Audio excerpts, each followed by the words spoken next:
The cold, gray waters of the North Sea, choppy waves crashing and foaming, hiding a secret beneath their surface. But this isn't the legend of Atlantis. No, this is something real, something lost but not forgotten. It's Doggerland, a prehistoric land stretching across the North Sea.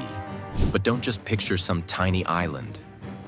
No, this was a sprawling, lush paradise. A world of dense forests, winding rivers, rolling hills, and open plains where mammoths and ancient bison roamed. A place where our ancestors hunted, fished, and lived their lives in a green, thriving world. And then, one day, it was gone. Not with a bang, but with a slow, relentless rise of the waters, swallowed by the sea. But how does an entire world just vanish beneath the waves? What force was powerful enough to erase a landscape the size of Britain itself? And why should we even care about this drowned land? The mysterious North Sea. The North Sea. It's a rough, windswept stretch of water that sprawls over 750,000 square kilometers, from the shores of France to the rugged coast of Norway. For centuries, this sea has been a stage for drama. Viking longships once carved paths across its waves. Merchants of the Hanseatic League sailed its waters, and later, the region was a hotspot for whaling. But before all of that, before there was even a North Sea, there was Doggerland. Imagine looking out over the North Sea today. Those cold, gray waves crashing against the coast. But thousands of years ago, you wouldn't have seen water. You would have seen a sprawling green landscape. Forests, rivers, and even marshlands. And it wasn't just some lonely, empty expanse.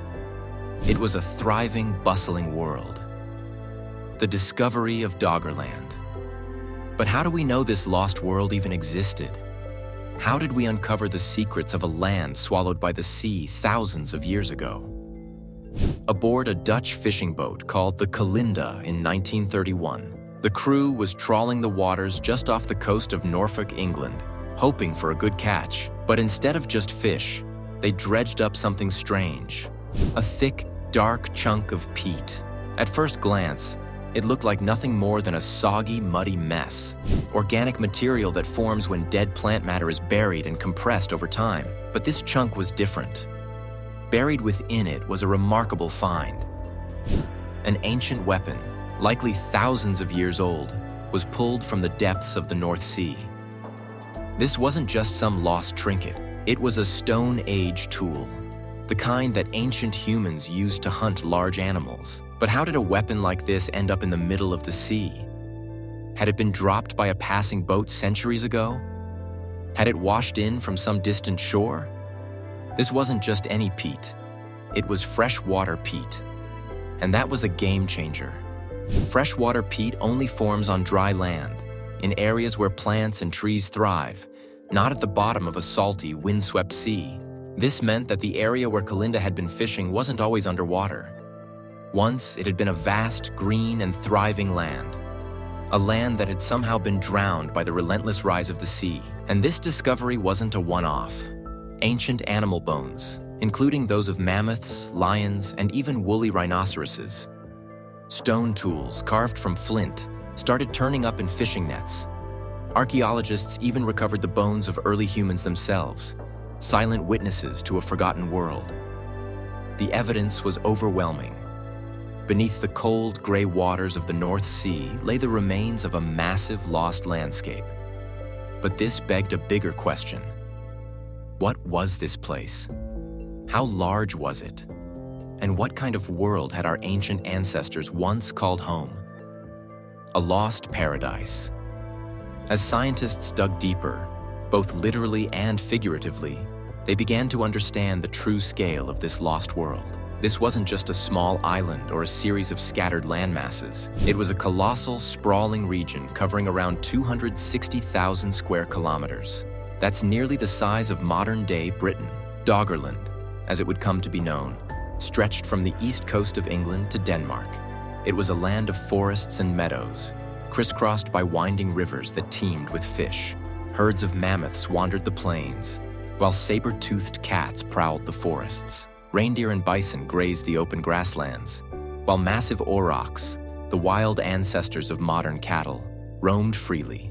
But it wasn't just a land of mighty beasts. Doggerland was also home to people, ancient hunter-gatherers who thrived in this lush paradise. These early humans were not primitive or isolated. They were skilled hunters who stalked reindeer across the plains and fished in the abundant rivers. They crafted tools from bone, antlers, and flint. They built simple shelters in the shadows of ancient forests, and they likely gathered around campfires, sharing stories beneath a vast starlit sky. Even as it reached its peak, the forces of nature were gathering against it, and as the ice sheets of the last ice age melted, the seas began to rise, slowly at first, then faster and faster. Doggerland's lush forests became marshlands. Its rivers grew wider and deeper. Islands appeared as the waters advanced, and the Great Plains began to shrink. The beginning of the end. So, what happened to Doggerland? Well, it all started with the end of the last ice age. Around 20,000 years ago, ice sheets began to melt. That meltwater had to go somewhere, and it flooded into the oceans, causing sea levels to rise. At first, the change was gradual. The vast plains of Doggerland slowly transformed. Forests turned to marshlands, rivers swelled, and some areas became boggy swamps. But then, around 8,000 years ago, something dramatic happened. Off the coast of Norway, a massive underwater landslide, the Storegga Slide, triggered a colossal tsunami. Walls of water crashed into the coastlines, devastating everything in their path. It's believed that this catastrophic event may have been the final blow, wiping out the last habitable parts of Doggerland almost overnight, the tsunami that wiped it out. Can you imagine it? One day, you're living in a lush green world, hunting, fishing, raising your family, and the next, a roaring wall of water sweeps over the land, tearing everything apart. But the Storegga tsunami wasn't the only problem. Even without it, Doggerland was doomed. Sea levels continued to rise year after year, until there was nothing left but a scattering of small islands. And finally, nothing but open water. Modern discoveries. For centuries, sailors and fishermen had whispered about strange things pulled up from the depths of the North Sea. Ancient bones, petrified wood, even stone tools.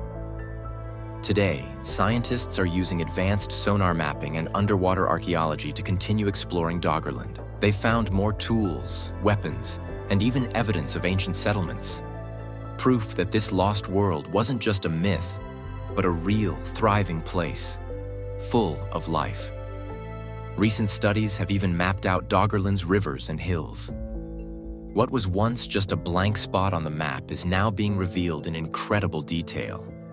We can see where the rivers ran, where the forests grew, and where ancient humans built their camps. Why Doggerland matters.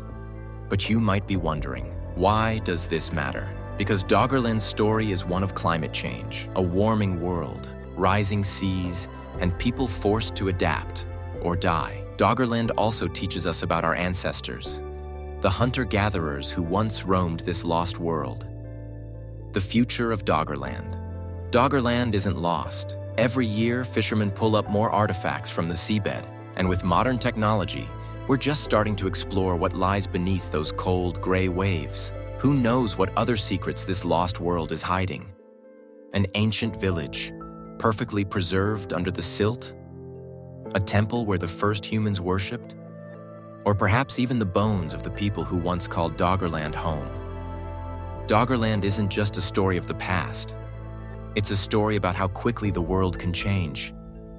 A world once full of life, swallowed by the sea. But it's also a story of discovery, of piecing together the past one artifact at a time. And who knows?